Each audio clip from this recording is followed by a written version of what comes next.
गलतियां होती होगी, मुझसे भी होती होगी, मैं भी मनुष्य हूँ, मैं कोई देवता थोड़ा हूँ। ऐसा होता रहता है।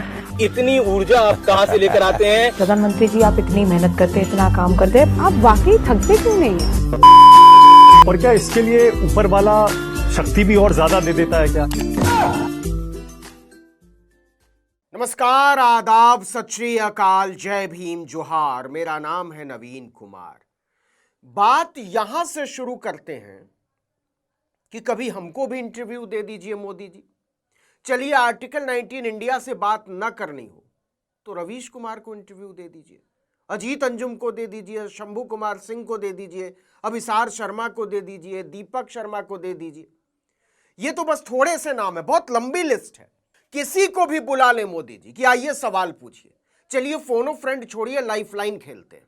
किसी को इंटरव्यू मत दीजिए, एक प्रेस कॉन्फ्रेंस कर दीजिए। इतना क्यों डरते हैं? हम गारंटी देते हैं कि उस प्रेस कॉन्फ्रेंस में करण थापर से गुजारिश करेंगे कि आप मत आइएगा, आपका सवाल हम लोग पूछ लेंगे। क्योंकि देखिए, फुर्सत तो आपके पास है मोदी जी, और इतनी फुर्सत है कि भारत को ऐसा फुर्सतिया प्रधानमंत्री आज तक नहीं मिला। मोदी जी ने फिर से एक खतरनाक वाला इंटरव्यू दिया है। खतरनाक इसलिए बोल रहा हूं कि ऐसे इंटरव्यू के बारे में आपने आज तक नहीं सुना होगा। चुनांची ये इंटरव्यू एक विदेशी को दिया है मोदी जी ने। गौर कीजिए, विदेशी बोला है, मैंने विदेशी पत्रकार नहीं बोला है, क्योंकि जिसको मोदी जी ने इंटरव्यू दिया है उसका पत्रकारिता के प से भी कोई लेना देना नहीं है। लेकिन खतरनाक इसलिए नहीं बोला मैंने, खतरनाक इसलिए बोला कि जो भाषा उस इंटरव्यू लेने वाले को आती है वो मोदी जी को नहीं आती, और जो भाषा मोदी जी को आती है वो उस आदमी को नहीं आती। और बावजूद इसके मोदी जी ने पूरे 3 घंटे तक बात कर डाली। समझ रहे हैं इसका मतलब? नहीं, मेरा मतलब ये बिल्कुल नहीं है कि इंटरव्यू फिक्स था और सारे सवाल पहले से लिख कर दिए हुए थे और हर सवाल के जवाब का बाकायदा रिहर्सल किया गया था। मेरा ये बिल्कुल आशय नहीं है। लेकिन जरा सोच कर देखिए कि जिस आदमी को केवल रूसी और अंग्रेजी भाषा आती हो उसका सवाल मोदी जी ने कैसे समझा होगा, और जिसको हिंदी का क ख ग घ तक नहीं पता वो मोदी जी का लंबा लंबा फेंकता हुआ जवाब कैसे रोक पाया होगा। और क्या कमाल है कि पूछने वाले को जवाब नहीं समझ में आ रहा था और जवाब देने वाले को सवाल नहीं समझ में आ रहा था, और 3 घंटे तक दोनों एक दूसरे को झेलते रहे। अब कौन किसको क्या बना रहा था ये तो नहीं पता, लेकिन शास्त्रों में इसी को धैर्य कहा गया है। देखिए, इंटरव्यू की शक्ल में उस आदमी से मोदी जी ने जो बात की है उसको पॉडकास्ट कहा जाता है, और जिस अमेरिकी ने यह पॉडकास्ट किया उसका नाम है लेक्स फ्रीडमैन। अब लेक्स फ्रीडमैन कोई पत्रकार नहीं है, बल्कि कहना होगा कि पत्रकारिता से उनका वास्ता वैसे ही है जैसे धरती और सूर्य के बीच की दूरी। असल में लेक्स फ्रीडमैन एक वैज्ञानिक है। हाँ, यह बात जरूर है कि लेक्स फ्रीडमैन का भले पत्रकारिता से कोई लेना देना ना हो, लेकिन अपने मोदी जी एक सिद्ध वैज्ञानिक हैं। अरे हंसिए मत, डिग्री देख लीजिए, एंटायर पॉलिटिकल साइंस में दिल्ली यूनिवर्सिटी से में। बोले तो संपूर्ण राजनीतिक विज्ञान में स्नातकोत्तर। राजनीति वाला है तो क्या हुआ, विज्ञान तो लगा हुआ है ना। नाली के गैस से चाय बनाने की तकनीक और बादलों के पीछे से रडार सिग्नल को छिपा देने की टेक्नोलॉजी इसी वाले विज्ञान में पढ़ाई जाती है।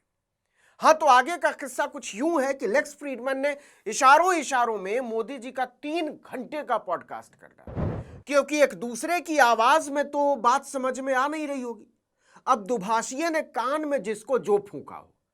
दरअसल लेक्स फ्रीडमैन रूसी मूल के अमेरिकी वैज्ञानिक हैं। उन्हें 2 ही भाषा आती है, रूसी और अंग्रेजी। और मोदी जी का तो जानते ही हैं रूसी और अंग्रेजी से कितना पुराना नाता है। जाड़े के दिनों में खुश्की की वजह से बहुत रूसी हो जाती है, और मोदी जी ने पिछले ही दिनों अमेरिकी अंग्रेजी विस्की पर से इंपोर्ट ड्यूटी घटाई है। खैर, मोदी जी का इंटरव्यू लेने वाले एलेक्स फ्रीडमैन का जन्म सोवियत संघ में एक यहूदी परिवार में हुआ था, लेकिन सोवियत संघ के पतन के बाद 11 साल की उम्र में उनका परिवार अमेरिका के शिकागो शहर में जाकर बस गया। फ्रीडमैन ने ड्रेक्सेल यूनिवर्सिटी से कंप्यूटर साइंस में बैचलर्स और मास्टर्स की डिग्री ली। फ्रीडमैन को बायोमेट्रिक्स में पीएचडी के लिए गूगल कंपनी में काम मिल गया, लेकिन 6 महीने बाद उन्होंने नौकरी छोड़ दी। फिर बिग डेटा एनालिटिक्स पर काम करने के लिए अमेरिका के मशहूर मैसाचुसेट्स इंस्टीट्यूट ऑफ टेक्नोलॉजी यानी MIT में रिसर्च साइंटिस्ट के तौर पर काम मिल गया। लेकिन चंचल चित्त के एलेक्स फ्रीडमैन का इसमें भी मन नहीं लगा और 2018 में पॉडकास्ट करना शुरू कर दिया।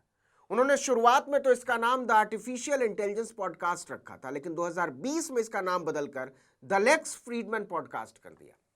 मोदी के साथ पॉडकास्ट करने से पहले Fridman Donald Trump, Elon Musk, Vladimir Zelensky और मार्क जुकरबर्ग जैसी हस्तियों का इंटरव्यू ले चुका। अच्छा हाँ, यह बताना शायद आपको काम का लगे कि फ्रीडमैन के माता पिता का जन्म यूक्रेन में हुआ था, पहले सोवियत संघ का ही हिस्सा था। लेकिन जो 100 बात की एक बात है वो ये कि फ्रीडमैन को केवल रूसी और अंग्रेजी भाषा आती है और मोदी जी को केवल हिंदी और गुजराती। बाकी नाता वो चाहे जिससे जितना जैसे जोड़ ले बना ले, लेकिन सच यही है कि दोनों बिना दुभाषीय के एक दूसरे की बात का क ख भी नहीं समझ सकते। लेकिन जो बुनियादी सवाल है वो ये कि मोदी लेक्स फ्रीडमैन को इंटरव्यू देकर क्या साबित करना चाहते हैं। ये कि वो तो मीडिया के लिए उपलब्ध है, पूरी दुनिया में इसे कोई नहीं मानेगा। देखिए, प्रधानमंत्री नरेंद्र मोदी ने इससे पहले जेरोधा के सह संस्थापक और अरबपति निखिल कामत के साथ पॉडकास्ट किया था। 10 जनवरी को वो वीडियो सामने आया था। निखिल कामत भी पत्रकार नहीं, एक धंधेबाज है। तो ऐसा नहीं है कि मोदी के पास टाइम नहीं है, टाइम पास करने के लिए तो उनके पास टाइम ही टाइम है, बस खांटी पत्रकारों के साथ बात करने की हिम्मत नहीं होती। वास्तविक सवालों का सामना करने की दहशत देखिए कि 11 साल से जो आदमी प्रधानमंत्री की कुर्सी पर बैठा हुआ है वो एक प्रेस कॉन्फ्रेंस करने की हिम्मत नहीं जुटा पाता, क्योंकि नरेंद्र मोदी को पता है कि प्रेस कॉन्फ्रेंस में केवल सहलाने वाले सवाल नहीं होंगे।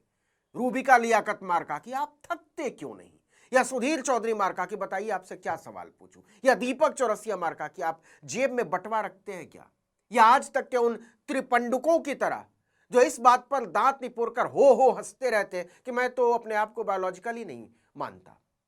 अब मूल सवाल यह है कि मोदी जी अमेरिका की जनता तक अपनी बात पहुंचाना चाहते हैं, रूस की जनता तक पहुंचाना चाहते हैं, या भारत की जनता तक। क्योंकि देखिए, ये जो वैज्ञानिक जी हैं लेक्स फ्रीडमैन, उनको कोई 45 लाख लोग फॉलो करते हैं।